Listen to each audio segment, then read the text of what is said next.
consequences for Americans nationwide. Right now, we're tracking delays at airports across the country. Air traffic controllers are working without pay because of the government shutdown. And now some of them are calling out. It's hitting control towers that are already short-staffed hard. Today alone, there have been delays in Nashville and Chicago, and those delays after an air traffic control tower in Burbank sat empty for hours. And the FAA is warning more major airports could soon be affected. And for those government workers who were expecting back pay once this is all over, President Trump is now raising the stakes, suggesting those checks may never come. We have it all covered tonight, and we start with Tom Costello. Tonight, Nashville and Chicago are the late-breaking airports dealing with delays due to a shortage of controllers. The FAA warning that Philadelphia, Indianapolis, Albuquerque, Dallas, Houston, and Boston could also be affected, all fueling concern that what happened in Burbank could soon spread. Everything in the tower is closed. You have to call the 800 line. With no controllers in the tower, pilots had to call San Diego controller. I'm not getting paid either.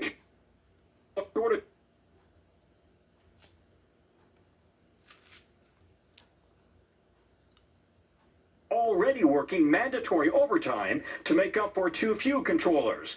The FAA and union suggest stress may be a contributing factor. They've got houses, mortgages, car payments. They have to put food on the table. They're concerned they may not get a paycheck, right? So far, controllers have not missed a paycheck. One controller tells NBC News the sick calls will start coming in because some controllers have to work a second job to bring money in. Does the union have any plans at all to organize some sort of a sick out across the entire union?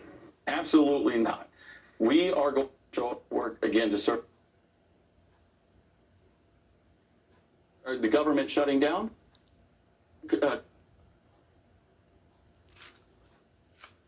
president today suggested government workers who may not receive back pay. For the most part, we're going to take care of our people.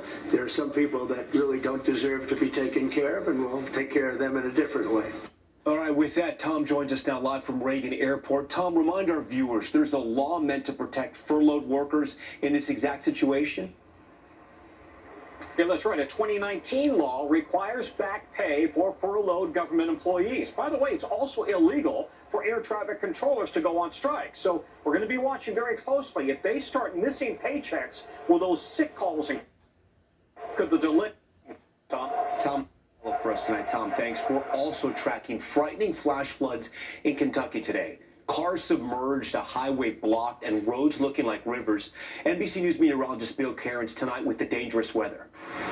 Life-threatening flash floods in Louisville, Kentucky, as more than 4 inches of rain fell this morning, making the nickname River City all too real for many. Some drivers drenched roads despite alerts to avoid unnecessary travel. Look at this, Oak Street. The rain overwhelming drainage systems. This water is rushing out of the ground.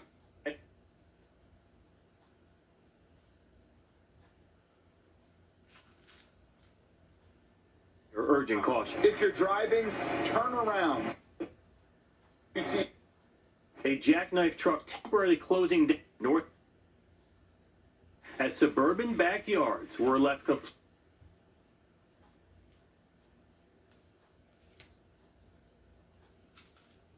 Truck, cars, and vans in the parking lot. A plane at airfield skidded off the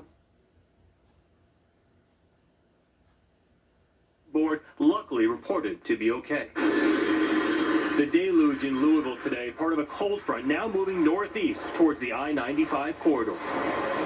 Bill joins us now live. Bill, I see your radar there. You're tracking something big coming later in the week. Yeah, a nor'easter of all things. And this looks to start Friday in the southeast. By the time we get to Saturday, this storm will be getting much stronger and impacting the Outer Banks and areas of South Carolina. By the time we get to Sunday, it's the mid-Atlantic that'll have the high waves, the rain, the windy conditions on the coast. We may even see coastal flooding, power outages from this. The big question is, how far north does this get? Does it make it to New England and New York? We'll pinpoint that in the days ahead.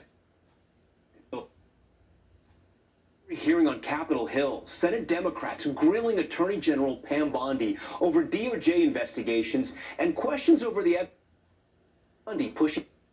Here's Kelly O'Donnell.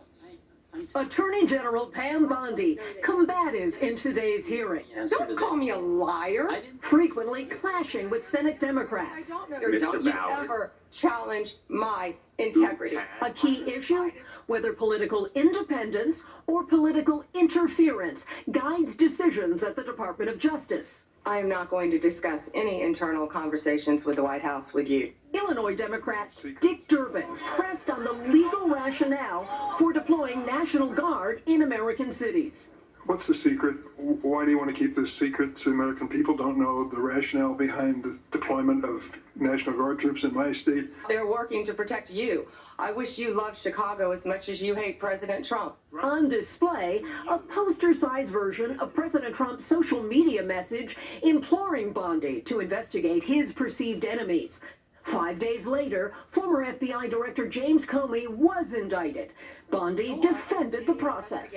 So you are unwilling to tell this committee about conversations with the White House. James Comey was indicted by one of the most liberal grand juries in the United States.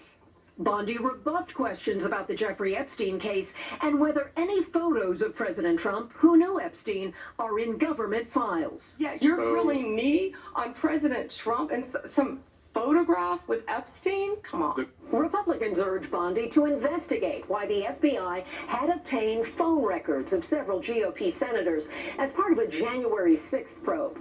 And separately, she pledged to make a public report on left-wing political violence. Tom? All right.